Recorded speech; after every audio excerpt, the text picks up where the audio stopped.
Halo guys, kita di sini ada di Bali Tree di kelompok 4 cabe. Halo semuanya, perkenalkan nama saya Muhammad Iman Zikrian dengan NIM J141-023-1042. Kenalkan, nama saya Titi Susanti dengan NIM J141-023-1007. Restadiora Karya Muhtar dengan NIM J14-1023-1088. Nama saya Haliza Nur Latifah dengan NIM J1410231057. Saya Kayla Sifani Gisha Munandar dengan NIM J14-1023-1023. Saya Zelia Aymar dengan NIM J1410231036. Guys, nama aku Desinta Kosari dengan NIM J14-1023-1017.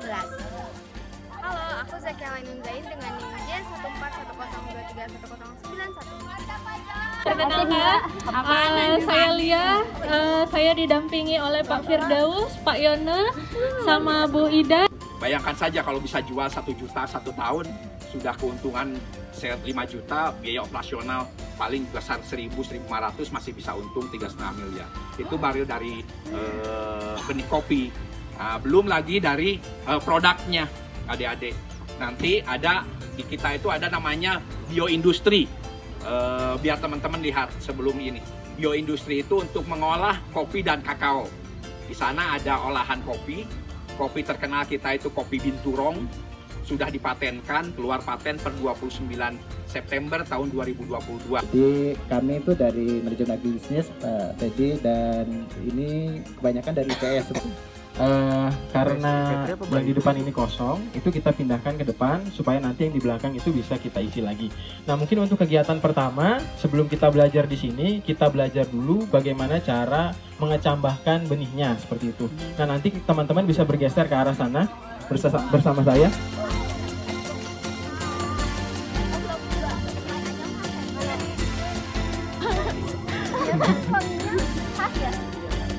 Coba ke yang atas dulu. Nah, oke. Jadi kalau pohon yang ada di depan teman-teman ini kayu manis, ya. Jadi kalau kopi itu ternyata jenisnya ada 3, ada Arabica, Robusta, sama Liberica. Jadi kalau Arabica itu memang ditanam di dataran tinggi. Karena apa? Karena ternyata kopi Arabica ini rentan terhadap serangan penyakit. Nah, salah satunya adalah karat daun. Biasanya kopi-kopi Arabica yang ditanam di dataran rendah itu yang ditanam di daerah tropis, dataran rendah, itu akan terserang karat daun seperti itu. Berbeda dengan Robusta dan Liberica. Tapi kalau menurut sejarah dulu, kopi ini memang bukan tanaman yang dibawa yang berasal dari Indonesia. Dia dibawa dari Ethiopia atau dari luar ya, dari salah satunya tadi Ethiopia oleh penjajah dulu, VOC, di depan rumah benih. Nah, di rumah benih ini kita nanti mengecambahkan benih kopi yang nantinya ditanam di sebelah sana, seperti itu. Nah, panen benihnya, kita kupas dulu kulitnya, kemudian kita fermentasi supaya lendirnya hilang, kemudian kita jemur. Setelah kadar airnya cukup, bisa langsung kita tanam atau kita simpan seperti itu. Nah, untuk menanam di sini bagaimana caranya, Pak? Nah, tadi benih yang sudah kita panen itu kita rendam dulu dengan air dan fungisida kurang lebih 2 jam, bisa sampai 1 hari. Kemudian setelah itu kita pisahkan benih-benih yang mengapung atau mengambang. Nah, itu biasanya benihnya terserang penyakit atau kurang bagus, biasanya yang mengambang itu. Kemudian setelah itu bisa kita semai di rumah benih ini. Nah, rumah benih ini untuk media tanamnya kita menggunakan pasir. Kenapa pasir kira-kira? Oke, berarti dia punya porositas yang tinggi. Kenapa harus porositasnya tinggi? Supaya nanti aerasi yang ada di media tersebut itu lebih bagus, sehingga tidak mudah lembab, kemudian benihnya tidak mudah berjamur. Di magang di sini, dia lagi mencoba menumbuhkan si benih kopi tersebut dengan media yang sudah disterilisasi seperti itu. Nah, di sini kalau teman-teman lihat, nah ini fase namanya fase serdadu. Boleh saya ambil satu ya, Mas ya? Ambil aja, Pak. Nah, nanti saya balikin lagi. Nah, ini namanya fase serdadu nih, seperti toge lah. Tanaman kopi ini adalah jenis tanaman C3. Nah, kalau teman-teman belajar biologi, Nah, tanaman C3 ini adalah tanaman yang dia memang membutuhkan naungan untuk hidupnya supaya dia bisa tumbuh optimal. Nah, kalau tanaman kopi nggak dikasih naungan, itu nanti dia jadi kuning daunnya, klorofilnya rusak. Nah, makanya di kebun-kebun kopi juga biasanya itu dikasih tanaman naungan untuk mengurangi cahaya matahari yang masuk seperti itu. Apalagi untuk di perbenihan. Nah, terus saya jelaskan sedikit di kebun benih 1 ini salah satu perbenihan kita yang paling lengkap karena untuk rangkanya kita sudah pakai baja ringan, tapi kalau untuk di tingkat petani itu bisa pakai bambu saja sudah cukup. Ini salah satu teknologi juga yang diterapkan di perbenihan, itu kita pakai plastik alas.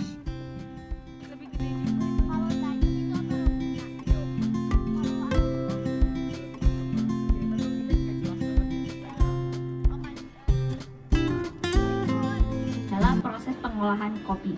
Nah, karena lagi proses, jadi kita tidak bisa masuk karena ruang proses ini harus steril. Oke. Jadi proses pengolahan kopi dimulai dari panen. Jadi panennya dipilih yang petik merah. Nah, setelah panen kita ada beberapa proses. Yang pertama akan dijelaskan mengenai proses yang secara natural. Jadi setelah panen disortir. Nah, setelah disortir dijemur sampai kering. Nah, hasilnya seperti ini. Nah, ini indikasinya kalau sudah kering dia tuh berbunyi. Ada isinya. Iya, boleh di ini. Dijemur. Ya, dijemur sampai kering. Ini Begini ya. Nah, kalau udah seperti itu, dia kalau udah berbunyi gitu, itu artinya udah kering. Nah, setelah kering, ini sudah kering ya, kemudian kita haler. Nah, ini mesinnya. Mesin haler adalah mesin yang digunakan untuk mengupas kulitnya bagian luar untuk kita ambil bagian dalam green bean-nya. Nah, jadi nanti dimasukkan ke mesin yang ini, namanya mesin haler, langsung hasilnya adalah green bean. Gitu. Nah, ini semuanya adalah green bean. Iya. Oke. Nah, bagus pertanyaannya. Nah, di sini kalian melihat ada 3 warna kopi ya. Oke, jadi yang ini adalah Arabica, yang ini Liberica, yang ini Robusta. Nah, pertanyaannya bagaimana membedakannya? Jadi kalau misalnya Arabica, dia itu garis tengahnya itu berkelok dan dia melengkung. Nah, melengkung. Ya, melengkung. Nah, sedangkan Liberica itu lebih abstrak. Ada yang tapi lebih banyak lonjong-lonjong sih. Dan memang ukurannya lebih besar dibandingkan Arabica dan Robusta. Kalau Liberica udah pasti ukurannya ya. Tapi kalau Arabica sama Robusta itu dilihat dari garis tengahnya. Nah, itu nih Liberica. Nah, sedangkan kalau Robusta dia cenderung membulat dan garis tengahnya tuh lurus. Gitu. Ya, seperti ini. Ini namanya gabah. Nah, setelah jadi gabah baru kita haler yang tadi. Nah, baru dia jadi green bean. Nah, ya. Nah, setelah itu proses pengolahan sekundernya itu tadi kan proses pengolahan primer ya. Tahu kan bedanya proses pengolahan primer sama sekunder? Ya, oke. Jadi kalau yang primer sampai dia jadi green bean, bahan baku. Tapi kalau yang sekunder sampai jadi produk. Nah, setelah green bean-nya tersedia seperti ini masih disortir. Jadi kita pilih yang bagus gitu. Jadi biasanya sih kita kalau yang pecah-pecah itu enggak. Jadi kayak misalnya dipilih yang bagus, biasanya kita grading.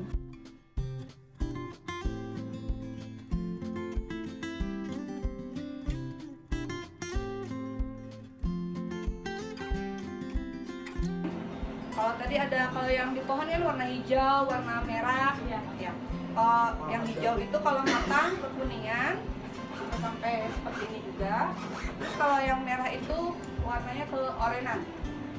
Nah, terus untuk pengolahan kakao yang diambil adalah bijinya yang warna putih ini. Bijinya itu diselimuti oleh pulp biasanya kita sebut atau lendir lah ya. Nah, kita ambil terus masuk ke proses pertama yaitu fermentasi.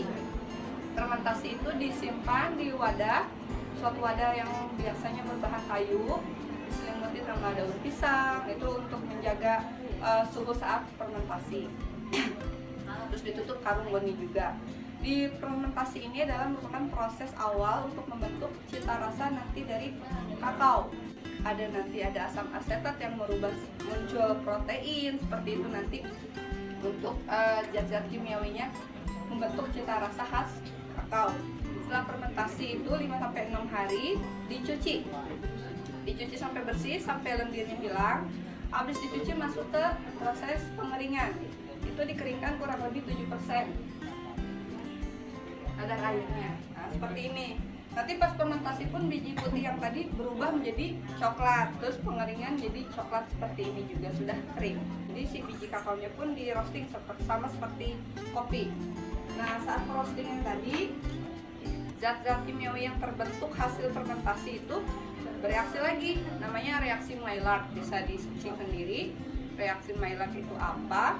Dengan bantuan suhu roasting kurang lebih 110 sampai 150 derajat. Suhunya selama 25 sampai 30 menitan. Nah, setelah roasting warnanya lebih gelap ya, coklat, terus wanginya juga lebih, istilahnya lebih kuat lagi. Nanti ada rasa wangi karamel, wangi kacang. Nah, itu hasil proses roasting itu.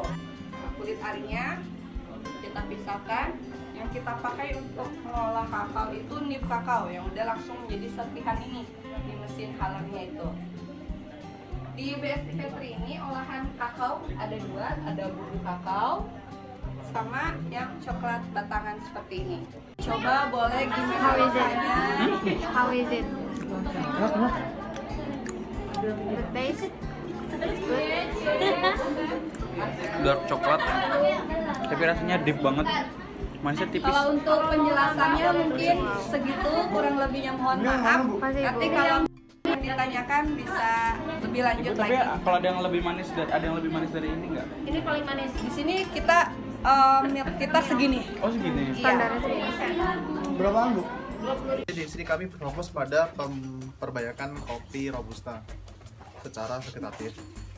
Kopi ada berapa macam kopi? Ada tau nggak? Ada berapa macam kopi? 3. Apa aja? Robusta, Arabica, Liberica. Bedanya apa? Daunnya, Robusta, rasanya. Kopi Arabica, dia daunnya lebih kecil. Iya. Terus dia hidup di dataran tinggi. Rasanya cenderung ke arah asam. Terus kopi berikutnya kopi Robusta. Tadi Arabica, ini Robusta. Dia daunnya agak curly atau wavy, bergelombang. Dia di dataran sedang, rasa cenderung ke arah pahit. Nah, berikutnya kopi Liberica, daunnya lebar kayak daun nangka ini, makanya di daerah dia disebut sebagai kopi nangka.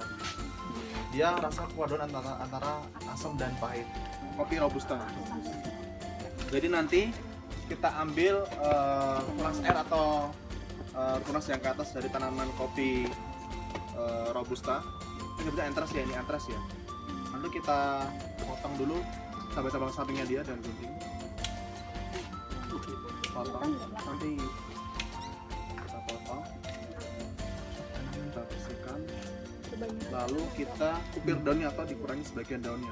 Sepertiga bagian kita pisahkan, dipotong ke dalam, ketika diamond shape agar dia lebih efisien. Karena kalau dia bentuknya kayak gini,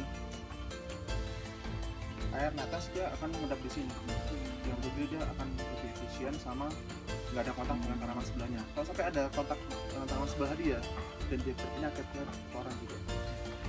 Kita kupir daunnya.